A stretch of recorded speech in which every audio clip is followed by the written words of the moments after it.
మంత్రి గారు కరీంనగర్ పార్లమెంటు పరిధి లోపల దీక్షా కార్యక్రమం ఏదైతే బీజేపీ ప్రభుత్వం కేంద్ర ప్రభుత్వం అనుసరించినటువంటి విధానాలు ఏదైతే ఉంటుందో దానికి తెలియజేయడానికి పార్లమెంటు పరిధి లోపల నిన్న మంత్రి గారు ఆడ దీక్ష ఏర్పాటు చేయడం జరిగింది.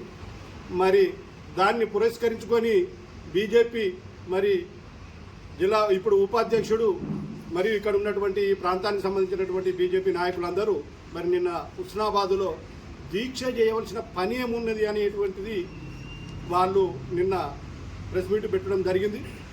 మరి దీక్ష ఎందుకు చేయవలసి వచ్చింది అని అంటే గతంలో పార్లమెంటు పరిధి లోపల చేసినటువంటి మంత్రి గారు అప్పుడు నేను చేసినటువంటి హామీలు ఏవైతున్నాయో కొద్దిగా గొప్ప ఇవాళ ప్రతి ఒక్క విలేజ్కి చెప్పుకునడానికి ఆస్కారం ఉంది. మరి ఇవాళ 10 సంవత్సరాల నుంచి ఇవాళ మీ ప్రభుత్వం అధికారం మీద ఉండి మీ ప్రభుత్వాన్ని మీరు నిందించలేనటువంటి పరిస్థితి. ఇవాళ జనంలో మీరు మీ ఉనికిని కోల్పోతారు. కాబట్టి కాంగ్రెస్ పార్టీ ఎట్లయినా ఇప్పుడు తెర మీదకి వచ్చింది.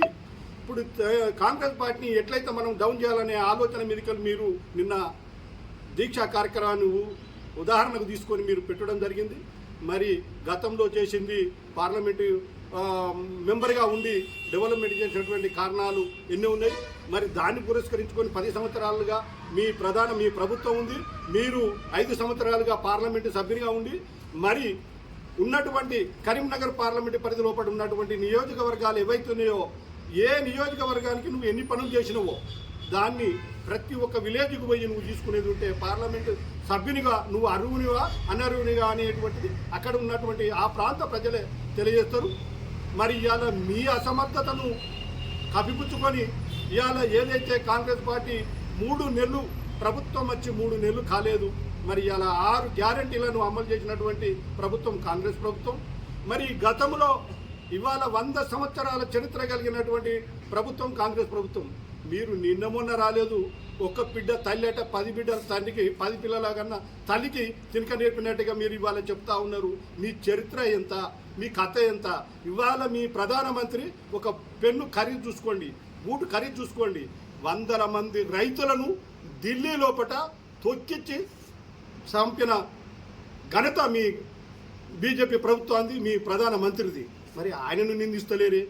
ఇవాళ ఉన్నటువంటి 15 లక్షల నల్ల డబ్బు అనుకుంటావు. ఇవాళ నువ్వు ఉన్నత స్థాయికి ఉన్నటువంటి వాళ్ళకే నువ్వు చెందబెట్టినావు తప్ప సామాన్య ప్రజలకు చేసినటువంటిది ఏది లేదు. ఇలా మామూలుగా 2,000 రూపాయలు ఇలా రైతులకు వేస్తానమని చెప్పి చల్ల కబురు చెప్పుకుంటే తప్ప ప్రజలకు ఉరగబెట్టింది బీజేపీ ప్రభుత్వం.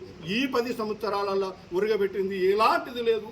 రేపు ప్రజలు మీకు తగిన గుణపాఠం చెప్పేటువంటి ఆలోచన ఆసన్నమైంది. కాబట్టి మీరు దాన్ని ఓర్చుకోలేక వాళ్ళ కాంగ్రెస్ ప్రభుత్వాన్ని ఇక్కడ ఉన్నటువంటి మా కరీంనగర్ మా హుస్నాబాద్ నియోజకవర్గానికి సంబంధించినటువంటి మంత్రి మీద మీరు ఎట్లా నిందలేయాలి, ఈ పార్టీని బదనాం ఎట్లా చేయాలి, మా ఉనికిని ఎట్లా కోల్పోతున్నాం కాబట్టి మా ఉనికిని కాపాడుకోవాలనేటువంటి ఆలోచన చెప్పారు. ఇప్పుడు మీరు మీ వయసు మీ కథ కార్ఖానా అనేటువంటిది ఇక్కడి వరకే పరిమితం అయిపోయింది. ఇక నుండి ప్రజలు రేపు కేంద్రంలో కాంగ్రెస్ పార్టీ అధికారం మీదకి రాబోతా ఉన్నది. మా రాహుల్ గాంధీ అనే ఆయన ప్రధానమంత్రి కాబోతున్నాడు. మీ ఉనికి దీంతో అయిపోతుంది. తదుపరి మిమ్మల్ని చిప్పకూడి తినిపించేటువంటి పరిస్థితి కాంగ్రెస్ ప్రభుత్వం మీకు తీసుకొస్తుందని చెప్పి ఈ సందర్భంగా తెలియజేసుకుంటూ ముగిస్తున్నారు. నిన్న బీజేపీ వారు హుస్నాబాద్ బీజేపీ పార్టీ కార్యాలయంలో మంత్రి పొన్నం ప్రభాకర్ గారు దీక్ష చేయడం దేనికోసము అని మాట్లాడడం జరిగింది. పొన్నం ప్రభాకర్ గారు రానున్న ఇప్పుడున్న పార్లమెంట్ ఎలక్షన్లో కరీంనగర్ పార్లమెంటుకు ఇన్ఛార్జిగా ఉన్నారు. దానికోసం ఏదైతే మీరు 10 సంవత్సరాలు అధికారంలో ఉండి ప్రజలకు ఇస్తా అన్న హామీలు మీరు ఇయ్యనందుకు వాటిని గుర్తు చేయడం కోసం దీక్ష చేయడం జరిగింది.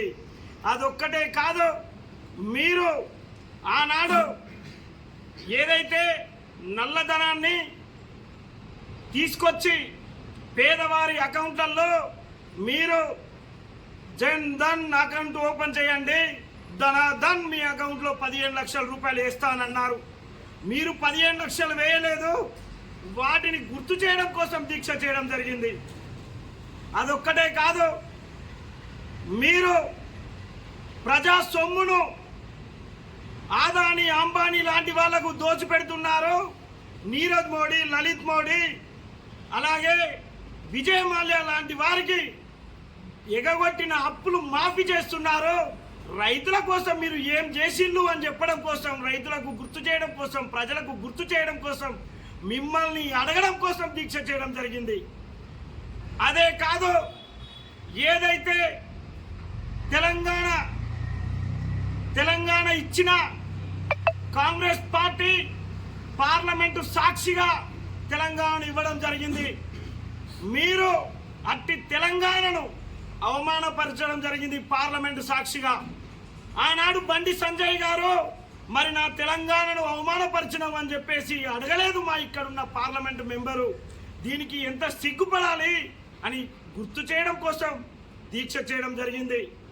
అదొక్కటే కాదు, తెలంగాణ కోసం అహర్నిశలు కష్టపడి పోరాటం చేసి ఎదురించి ఆనాడున్న సీఎం కిరణ్ కుమార్ రెడ్డిని కూడా జై తెలంగాణ అనుకుంటా కరీంనగర్లో అడుగు పెడితే నిన్ను నీ హెలికాప్టర్ను కాలుస్తా అన్న నాయకుడు పొన్నం ప్రభాకర్. అట్టి ఉద్యమ నాయకుడిని అందించిన తల్లిని ఇక్కడున్న బండి సంజయ్ గారు అవమానపరిచిండు. ఇలాంటి నాయకుడిని అక్కడ నరేంద్ర మోడీ తెలంగాణను అవమానపరిచిండు. ఇక్కడ ఒక ఉద్యమ నాయకుడిని అవమానపరిచిన బండి సంజయ్ గారికి మనము ఓటు వేయొద్దు. వారిని, వారి పార్టీని 100 గజాలు పొక్క తీసి పాతి పెట్టాలి అని చెప్పేసి ప్రజలకు చెప్పుకుంటూ దానికోసం దీక్ష చేయడం జరిగింది. అదొక్కటే కాదు, ఆనాడు రాజ్యాంగం రాసిన బాబాసాహెబ్ అంబేద్కర్ రాజ్యాంగం ప్రకారమే ఇవాళ మనకు తెలంగాణ కళ సాకారం అయ్యింది. అలాంటి రాజ్యాంగాన్ని మళ్ళీ అధికారంలోకి వస్తే మారుస్తా అని ఈ బీజేపీ ప్రభుత్వం అంటుంది. దీనిని గుర్తు చేయడం కోసం ప్రజలారా ఆలోచన చేయండి. బీజేపీ ప్రభుత్వం అధికారంలోకి వస్తే రాజ్యాంగాన్ని మారుస్తారు. ఈ రాజ్యాంగాన్ని కాపాడుకోవాల్సిన బాధ్యత మన పైన ఉంది అని గుర్తు చేయడం కోసం దీక్ష చేయడం జరిగింది. మీరు గుర్తు చేసేది మేమేదైతే 6 గ్యారంటీలు అంటున్నామో 100 రోజుల్లో ఇప్పటికే 4 గ్యారంటీలు ఇచ్చినాం. ఇంకా మిగతా గ్యారంటీలు కూడా ఇచ్చే బాధ్యత మా పైన ఉంది, మేము ఇస్తాం.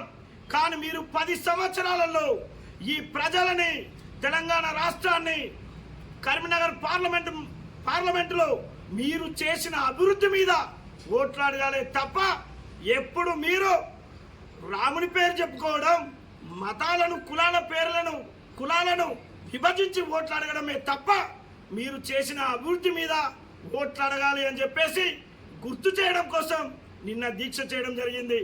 ఇవాళ ప్రజలు తెలంగాణ ఇచ్చిన తల్లి సోనియా గాంధీ తనయుడు ఇలా ప్రధానమంత్రి కావడం కోసం, తెలంగాణ ఇచ్చిన తల్లి రుణం తీర్చుకోవడం కోసం ఇవాళ తెలంగాణ ప్రజలే కాదు, భారతదేశ ప్రజలు కూడా కాంగ్రెస్ పార్టీ వైపు చూస్తున్నారు. రానున్న ఇప్పుడు పార్లమెంట్ ఎలక్షన్లో అత్యధిక ఓట్లు కాంగ్రెస్ పార్టీకి చేతి గుర్తు మీద మీ ఓటు వేసి రాహుల్ గాంధీని ప్రధానమంత్రి చేయాలి అని చెప్పేసి కోరడం కోసం నిన్న దీక్ష చేయడం జరిగింది. మీకు గుర్తు చేస్తున్నాం, ఖబర్దార్, మీరు గనుక ఇంకో తాప మంత్రి గారిని కానీ కాంగ్రెస్ పార్టీని కానీ విమర్శించే నైతిక హక్కు బీజేపీకి లేదు అని చెప్పేసి ఉస్నాబాద్ కాంగ్రెస్ పార్టీ పక్షాన మిమ్మల్ని హెచ్చరిస్తున్నాం.